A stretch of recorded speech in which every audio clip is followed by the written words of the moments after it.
Thousands of gay rights activists marched from the White House to Capitol Hill today, hoping to increase support for AIDS research. Channel 5's Tom Hendrick takes a look at the march and the massive rally. We are everywhere! Touted as the biggest gay rights gathering in U.S. history, organizers claimed it would be as significant to their cause as the historic 1963 March on Washington was to the civil rights movement. I think the gay and lesbian community is just as much a part of America as anybody else. And since our Constitution is 200 years old this year, we're fighting for our constitutional rights now. Hundreds in the march were AIDS sufferers, present to dramatize the epidemic expected to claim as many lives within the next 5 years as were lost in the entire Vietnam War. Part of my body went out, my bottom limbs are gone, but I'm strong enough that I want to walk. I don't want to ride the bus, I want to walk. Marchers also claim increasing threats to the civil liberties of homosexuals. Threats they claim have been institutionalized since a 1986 Supreme Court ruling which criminalized sodomy. And we are determined that the right to privacy stays for women, stays for heterosexuals, and is extended to gay and lesbian people.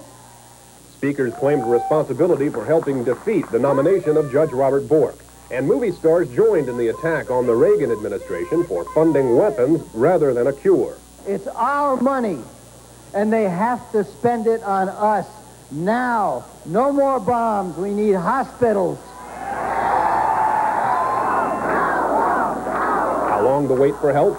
Presidential candidate Jesse Jackson promised when the Democrats take over. We must be concerned about those things that frighten and threaten all of us. Let's end the AIDS crisis. Some called it the gay Woodstock, a theme of unity in a war on disease and on bigotry. As thousands shouted, there can be no turning back as homosexuals come out of the closet for good. Tom Hendrick, Channel 5 News, Washington.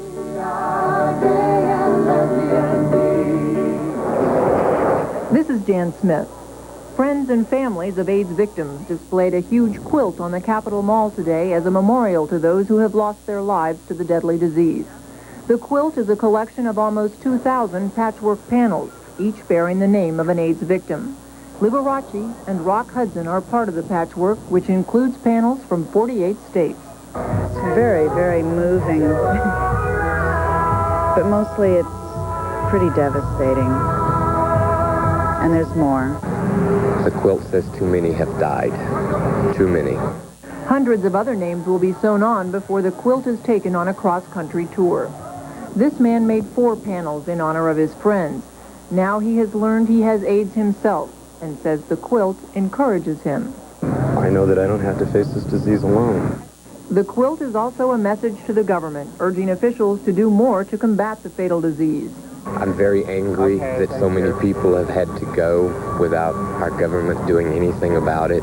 There is a lot of anger about how AIDS patients are discriminated against. Papers complaining of an AIDS witch hunt were on sale nearby, and gays were heckled from the street corners. Bad homo. Sick. Bad homo. When they flaunt their sin out in the street like this, then they deserve this disease they get. While AIDS has increased the urgency and the awareness of the gay rights movement, it has also increased discrimination.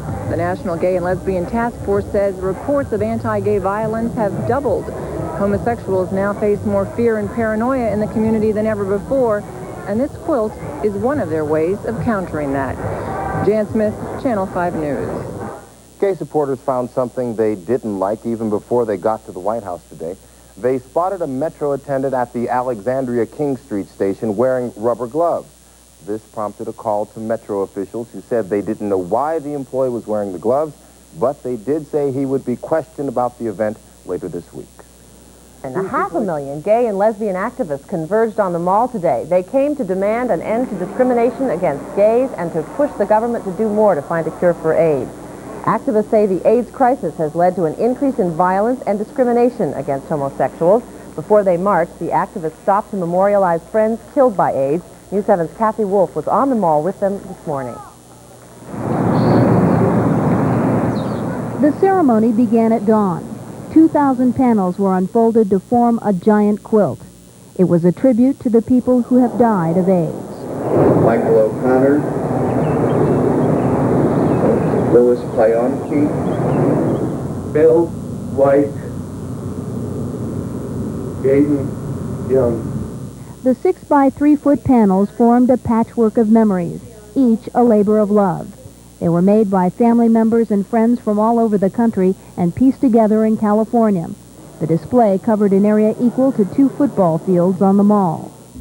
The creators of this quilt wanted to attach a sense of identity to the numbers of AIDS victims we hear about so often.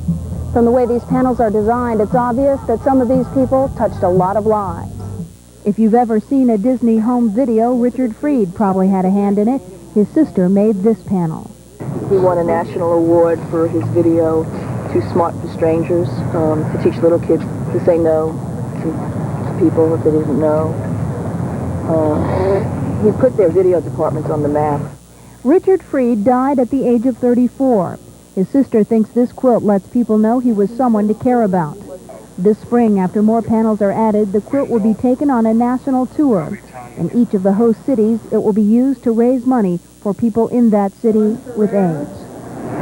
Phil Harrington, Bill Hartman. Kathy Wolf, News 7, late edition. Even bigger. Leaders say the March on Washington for lesbian and gay rights is highly significant. Today, some 2,000 AIDS victims who lost their lives were remembered. We will have a report from Don Torrance in just a few moments. But first, familiar faces, comedian Whoopi Goldberg pushing a victim of AIDS, former now President Eleanor Smeal, and activist Cesar Chavez. From Baltimore, busloads of people came to demand a recognition of their civil rights. Gay people are people just like anyone else, and they deserve to be respected as long as they live in a meaningful and lawful life. For 15 years, they have been fighting for an end to discrimination, a fight made more difficult under the cloud of AIDS. That discrimination just trickles on down and just escalates and gets much worse if you have AIDS. Their demands, gay rights legislation, the right to privacy, and more funding for AIDS education.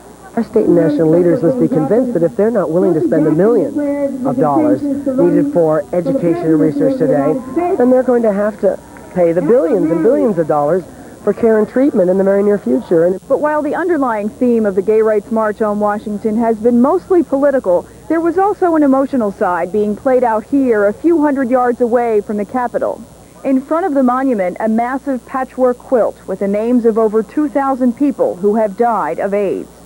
Every one of these is a life, and every one of these names that have died is a part of a family. It's really scary thinking about the future and how many more people, besides the people here, whose names are here and have already died, are going to go after them. You know, when is it going to end? It ended today in front of the Capitol, but the effort will continue Tuesday on the steps of the Supreme Court. In Washington, Liz O'Neill, News 11.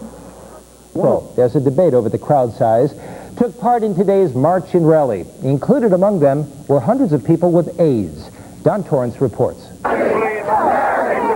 For civil rights and for an all-out war against AIDS, the people marched today, leaving from the Ellipse and up Pennsylvania Avenue past the White House. There they encountered their first counter-protests. Many of the gays and lesbians countered with song.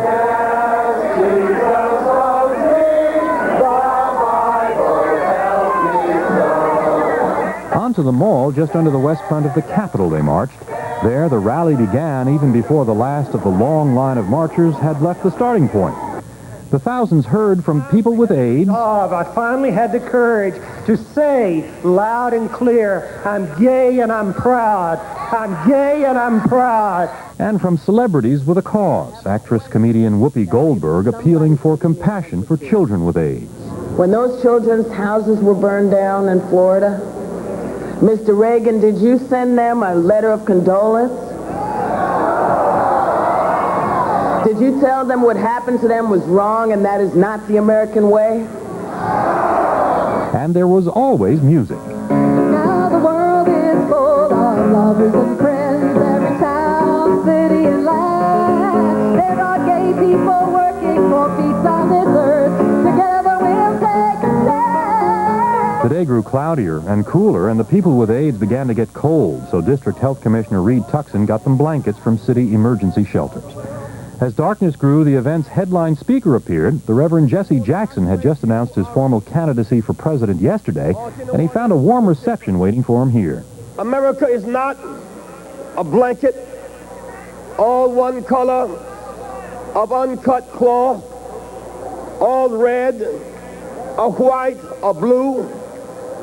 America is a quilt made up of many patches, many pieces, many colors, many sizes, many textures, but everybody fits. Everybody counts. To organizers and participants, the march was a unifying event for the nation's gay and lesbian communities. I'm awed at the number of people who have come, the diversity of those. I'm thrilled with the number of non-gay people who have associated. I'm delighted with the response of the media, which I think has been fair and objective and concerned. It's just a great day, and I'm a happy old gay man. Well, I think that it helps us in terms of having a more united spirit and to show that we are, here together and that we will want gay and lesbian rights, that we do want monies from the government to help find a cure for AIDS. And these groups aren't through with Washington yet. On Tuesday, specially trained volunteers will go up to the U.S. Supreme Court to commit civil disobedience. They are protesting what they say is the court's unwillingness to protect the rights of gays and lesbians. Don Torrance, Eyewitness News. Activists, including buses filled with victims of AIDS, brought their campaign for equal rights to the nation's capital today. They want an end to discrimination against homosexuals and more federal help to combat AIDS. ABC's Jackie Judd reports. They marched 10 and 12 abreast. Gays dying of AIDS pushed themselves in wheelchairs to the wide expanse of the mall for the huge demonstration. This is for us.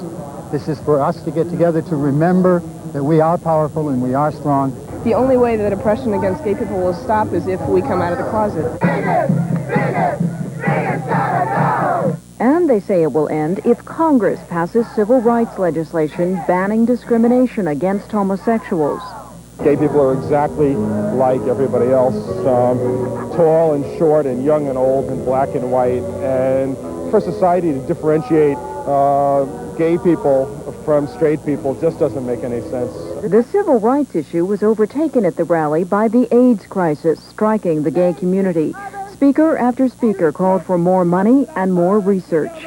We must end the AIDS virus, the AIDS crisis, and stop death and give life a chance. All the other health crises in the world, everybody rallied around. We're being ignored. At dawn today, a quilt made by Americans across the country was unfurled. Each of the 2,000 panels bears the name of an AIDS victim. The silence spoke volumes about what brought the protesters here today. Jackie Judd, ABC News, Washington. The gay rights demonstrations will continue this week outside the U.S. Supreme Court, where such protests are considered illegal. The court is targeted because of a recent ruling upholding the right of a state to prosecute individuals for engaging in homosexual activity in the privacy of their homes. Greatest unifying event in the struggle for civil rights. Today, leaders of different gay and lesbian factions met here in Washington to form a new Congress. They hope it will carry on the activism kindled by the march. Now, the march attracted 250,000 people by Park Police estimates, twice that by organizer count. Don Torrance reports. The day began not with marching, but the solemn unfurling of the giant quilt containing the names of 2,000 people who have died of AIDS. This is just a small segment of it. This event immediately set the tone for the activities that followed. For civil rights and for an all-out war against AIDS, the people marched, leaving from the ellipse and up. I'm one proud lesbian, let me tell you.